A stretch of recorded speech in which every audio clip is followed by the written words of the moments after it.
great to be here. It's great to be your Attorney General, the People's Protector. And I get the honor right now of asking Virginians to rehire me, but I also get to ask and remind Virginians of where Virginia was 4 years ago versus where it is now. The Virginia of 2021 was a very, very different Virginia. The Virginia of 2021 was a state that was 46th in the country in job creation. We were 48th out of 50 states in reopening our schools. We had folks telling us in Richmond that putting your child in front of a computer screen for 8 hours a day is somehow a quality education. And the results are tragic. And tragically as well, we saw for the first time since Calvin Coolidge was president, more people were moving out of the state for 4+ straight years than moving in. For those of you who don't know, I had a young staffer ask me one time, well, who's Calvin Coolidge? I said, well, it happened over 100 years ago. Virginia was literally a state that was dying. People moving out of the state, 46 years ago. And it's something remarkable happened. Something remarkable happened. The great Virginia comeback happened. You hired myself, you hired Glenn, you hired Lisa, and we saw this amazing turnaround here in Virginia, did we not? We saw an amazing turnaround. We went from 46th in the country in job creation to top 5. $130 billion of new investment. And yes, we reversed the trend. Now, there are more people after 4+ years of more people moving out of the state than moving in. Now, we have more Virginians moving to this great state to be a call home. That is a remarkable turnaround we all should be proud of. When I said Virginia, when we took over in 2021 was a dying state, it's literal.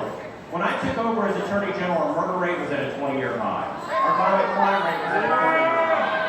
Our addiction death rate was the highest we'd ever seen in Virginia history. And I said I was going to focus, I said that your family's safety will be my mission as Attorney General. And we decided to work with law enforcement instead of working with law enforcement. And we launched the most comprehensive program we've ever seen in the Attorney General's office to go after violent repeat offenders, to go after these federal offenders.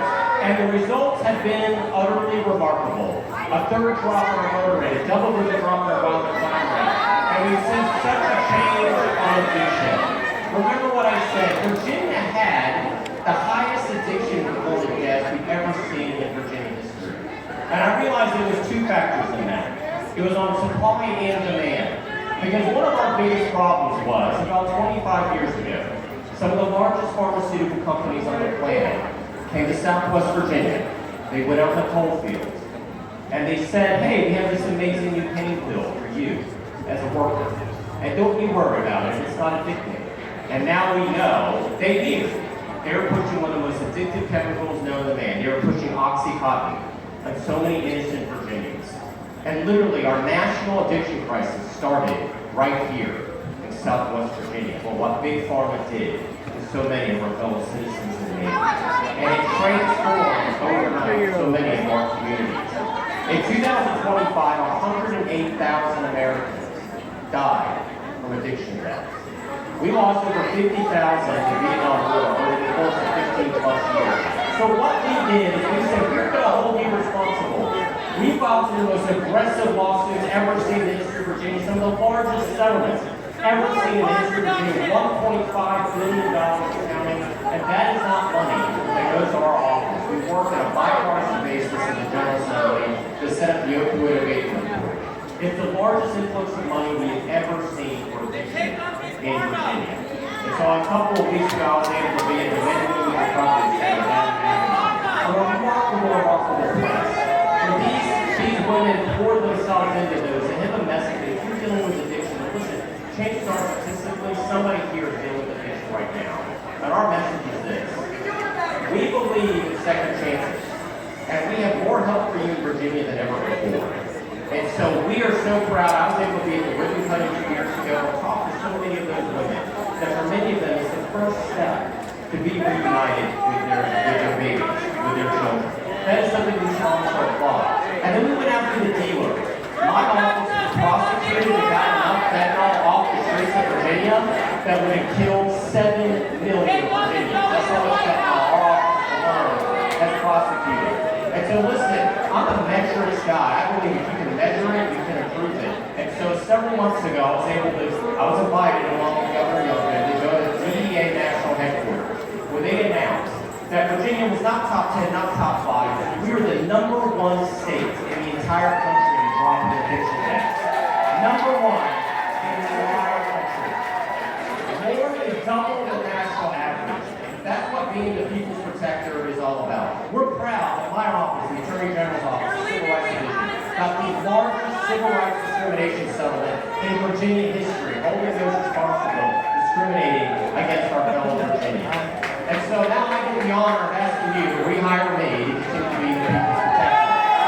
And so, we have an amazing moment to as America. It's an amazing moment for us. It's an amazing moment for us as Virginia. And so next year, I'm so glad we have the Virginia 250 here to talk about America's birthday. Because listen, politics is healthy. It's good to have debate. That's actually the symbol of a free society. I'm reminded of what a Marine told me one time. He said, you go to Arlington National Cemetery, and you walk toward those crosses and those stars and daisies. You don't see an R or a B next to anyone's name. So never forget that somebody who thinks very differently than you politically has given the last full measure of devotion to this remarkable country we call home. In other words, the person that thinks differently than you politically is not your enemy. So let's not act like it. So listen, it is an honor to be here. It's an honor to be with you all. I'm reminded of not everything. One of my favorite presidents made this observation about us. He made this observation about us as a people. He said, of all the countries in the world, America is the only country, the only one, in which our national anthem actually ends with a question. Is that flags will fly over the land for free and the home for free. I think that was by design as a phrasing moment. Because it's a question that has to be answered by every generation. It's an honor to be here in front of you all today. It's an honor to have your support. God bless you all. God bless Virginia.